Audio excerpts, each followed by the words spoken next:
രാഹുൽ മാങ്കൂട്ടത്തിനെതിരെ രാഹുൽ ഗാന്ധിയും പ്രിയങ്ക ഗാന്ധിയും. നിരപരാധിത്വം തെളിയിക്കേണ്ടത് രാഹുൽ മാങ്കൂട്ടത്തിലെന്നും നടപടി കാര്യത്തിൽ വിട്ടുവീഴ്ച വേണ്ടെന്നും നേതാക്കൾ. രാഹുൽ തൃപ്തികരമായ വിശദീകരണം നൽകിയിട്ടില്ലെന്നും AICC. പി ആർ സുനിലുണ്ട് കൂടുതൽ വിവരങ്ങളുമായി. പി ആർ സുനിൽ, പ്രിയങ്കയുടെയും രാഹുൽ ഗാന്ധിയുടെയും പക്കൽ ഇപ്പോൾ രാഹുൽ മാങ്കൂട്ടത്തിനെതിരായിട്ടുള്ള ആരോപണങ്ങൾ എത്തിയിട്ടുണ്ട്. അതിൽ തൃപ്തികരമായ വിശദീകരണം കിട്ടിയിട്ടില്ല എന്നാണോ AICCയുടെ നിലപാട്? വിട്ടുവീഴ്ചയില്ലാതെയാണ് കാര്യങ്ങൾ മുന്നോട്ട് പോവുക. നടപടി പിൻവലിക്കുന്ന കാര്യം ഇപ്പോൾ ഇല്ല.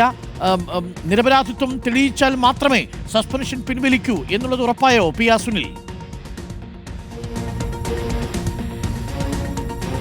അരുൺ, അങ്ങനെ തന്നെയാണ് AICCയുടെ ഒരു നിലപാട് ഇപ്പോൾ വ്യക്തമാകുന്നത്. രാഹുൽ മാങ്കൂട്ടത്തിൽ വിവാദം ദേശീയതലത്തിൽ കോൺഗ്രസിന് വലിയ ക്ഷീണമുണ്ടാക്കിയതാണ്. പ്രത്യേകിച്ച് വോട്ട് ചോരി വിഷയത്തിലൊക്കെ തന്നെ രാഹുൽ ഗാന്ധിയുടെ നേതൃത്വത്തിൽ വലിയ പ്രതിഷേധം തുടരുന്നതിനിടയിലാണ് BJP ഒക്കെ തന്നെ ഈ ഒരു വിഷയം കോൺഗ്രസിനെതിരെ ആയുധമാക്കി രംഗത്ത് വന്നത്. ഏതായാലും ഈ വിഷയത്തിൽ രാഹുൽ മാങ്കൂട്ടത്തിൽ നിരപരാധിത്വം തെളിയിക്കേണ്ടത് അദ്ദേഹത്തിന്റെ മാത്രം ഉത്തരവാദിത്തമാണ്.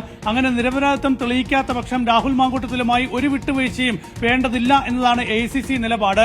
രാഹുൽ ഗാന്ധിയും പ്രിയങ്ക ഗാന്ധിയും ഇക്കാര്യത്തിൽ വളരെ ശക്തമായ നിലപാട് സ്വീകരിച്ചു എന്നാണ് മനസ്സിലാക്കാൻ കഴിയുന്നത്.